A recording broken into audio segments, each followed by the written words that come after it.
Phone करके bank fraud करने वालों ने अब एक ऐसा नया तरीका निकाल लिया है जिससे अब देश का कोई भी शख्स, आम हो या खास, वीआईपी हो या वीवीआईपी, अब देश में किसी का भी बैंक अकाउंट सेफ नहीं है। फोन करके फ्रॉड करने वालों का गढ़ माना जाने वाला जामतारा अब पूरे देश को अपने डिजिटल फ्रॉड की आंधी में उड़ा देने को तैयार है। तो तैयार हो जाइए जानने के लिए कि आखिर जामताड़ा में इन्होंने कौन सा ऐसा नया तरीका निकाल दिया है जिससे अब देश का कोई भी बैंक अकाउंट सुरक्षित नहीं है, ताकि आप अपने और अपने परिवार की मेहनत से कमाई हुई कमाई को सुरक्षित रख सके, क्योंकि क्या पता जामताड़ा गैंग का अगला टारगेट आप। ऑनलाइन बैंक फ्रॉड या फिशिंग अटैक की जब भी कोई घटना होती है तो उसका सबसे पहला तार जामताड़ा से जुड़ा होता है। रांची झारखंड से 250 किलोमीटर दूर एक जिला है जिसका नाम है जामताड़ा, और इस जिले में लंबे समय से ऑनलाइन फ्रॉडियों का एक गैंग चल रहा है जिसे कहा जाता है जामताड़ा गैंग। ये जिला इतना फेमस है कि इस पर एक वेब सीरीज भी बन चुकी है नेटफ्लिक्स पर, जो आप देख सकते हैं। आखिर क्यों है ये जिला इतना फेमस? क्योंकि ये वो जगह है जहां पर सबसे ज्यादा ऑनलाइन फ्रॉड और फिशिंग जैसी वारदातों को अंजाम दिया जाता है, या यूं कहें कि जामताड़ा ऑनलाइन चोरों की बस्ती है। आप जानते ही होंगे कि पिछले कई सालों से ऑनलाइन बैंक फ्रॉड की घटनाएं लगातार बढ़ती जा रही हैं, और इन सभी बैंक फ्रॉड्स के तार जामताड़ा से कहीं न कहीं जुड़े हुए पाए जा रहे हैं।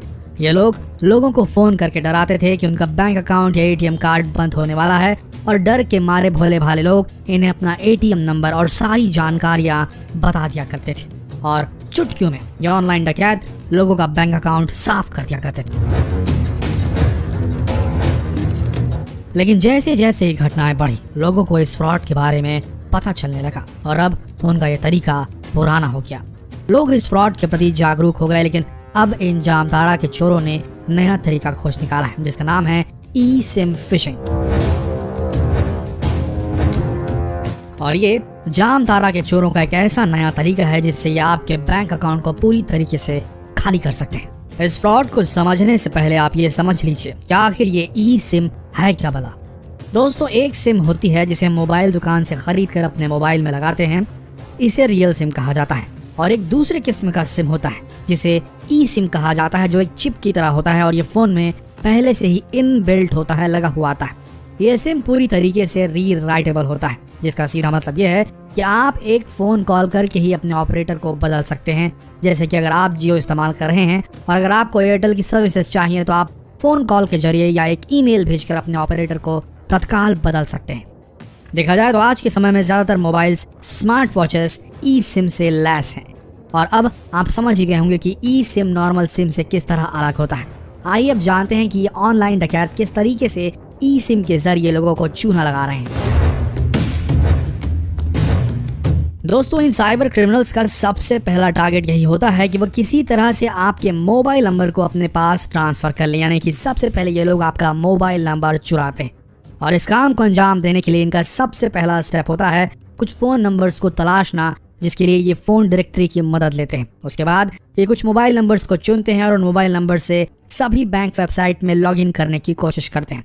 लॉगिन करने के वक्त अगर कोई भी मोबाइल नंबर ओटीपी मांगता है तो समझ लीजिए उन्हें उनका शिकार मिल गया।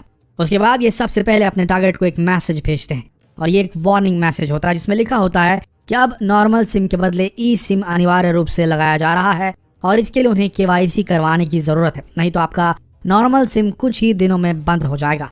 मैसेज भेजने के कुछ मिनटों बाद ये जो चोर होते हैं ये कस्टमर केयर एग्जीक्यूटिव बनकर अपने टारगेट को फोन करते हैं और उनसे कस्टमर की बेसिक डिटेल्स ले लेते हैं। साथ ही कस्टमर से आग्रह करते हैं कि वो अपने नेटवर्क सर्विस प्रोवाइडर को एक ईमेल भेज दे जिसमें लिखा हो कि उन्हें ई सिम एक्टिवेट करवाना है। इस प्रोसेस से आप समझ सकते हैं कि कस्टमर ने खुद ही अब ई सिम की डिमांड अपने नेटवर्क ऑपरेटर से कर दी है। जब कस्टमर के ई सिम की प्रोसेसिंग का काम पूरा हो जाता है तब नेटवर्क सर्विस प्रोवाइडर कस्टमर को एक QR कोड ईमेल के जरिए भेजता है, और ये QR कोड साइबर क्रिमिनल्स किसी भी तरह से हासिल कर लेते हैं। जब ये क्रिमिनल्स उस QR कोड को हासिल कर लेते हैं तब ये अपनी ई सिम वाले फोन पर आपका नंबर एक्टिवेट कर लेते हैं। अब इससे होता यह है कि आपका नंबर अब वो क्रिमिनल इस्तेमाल कर रहे हैं और कुछ ही दिन में आपका फिजिकल सिम कार्ड डीएक्टिवेट हो जाता है। अब जब क्रिमिनल्स के पास आपका फ़ोन नंबर एक्टिवेट हो गया है, तब ये इस फ़ोन नंबर से जुड़े जितने भी बैंक अकाउंट से उन्हें स्कैन कर लेते हैं और उसके बाद जहां पर भी एटीएम पिन की ज़रूरत नहीं होती है, वहां ये आपके मोबाइल नंबर के जरिए ओटीपी के द्वारा आपके बैंक अकाउंट को साफ करते चले जाते हैं। हाल ही में फरीदाबाद पुलिस ने 5 लोगों को ई सिम फिशिंग के मामले में अरेस्ट किया है, जिनमें से 4 जामताड़ा के हैं और इन अपराधियों ने कबूला है कि उन्होंने अब तक 300 से ज्यादा बैंक अकाउंट को साफ किया है। लेकिन सबसे बड़ा सवाल ये उठता है कि आखिर इस फ्रॉड से कैसे बचे। तो सबसे पहला पॉइंट, अगर आपके पास कोई भी कस्टमर केयर एग्जीक्यूटिव का फोन आता है तो उन्हें अपनी कोई भी पर्सनल जानकारी या बैंक से जुड़ी जानकारी कभी ना दे। दूसरी सबसे अहम बात, अगर आपको मोबाइल नंबर या ईमेल चेंज करवाना हो तो आप स्वयं बैंक या मोबाइल स्टोर में जाकर इस काम को करवाएं और इस काम में किसी पर भी भरोसा ना करें। तीसरी सबसे अहम बात यह है कि अगर आपके पास कोई भी मैसेज आता है जिसमें कोई लिंक हो तो उस लिंक को कभी ना खोलें। तो दोस्तों, जितना हो सके इस वीडियो को शेयर करें और लोगों को इस नए किस्म के फ्रॉड से बचाने के लिए जागरूक करें। जितना हो सके इस वीडियो संदेश को शेयर करें फेसबुक, व्हाट्सएप, यूट्यूब पर, ताकि लोगों तक ये संदेश पहुंच सके। बने रहिए हमारे चैनल के साथ, मिलते हैं अगले वीडियो में। तब तक के लिए आप सबका इस वीडियो के अंत तक बने रहने के लिए दिल से धन्यवाद।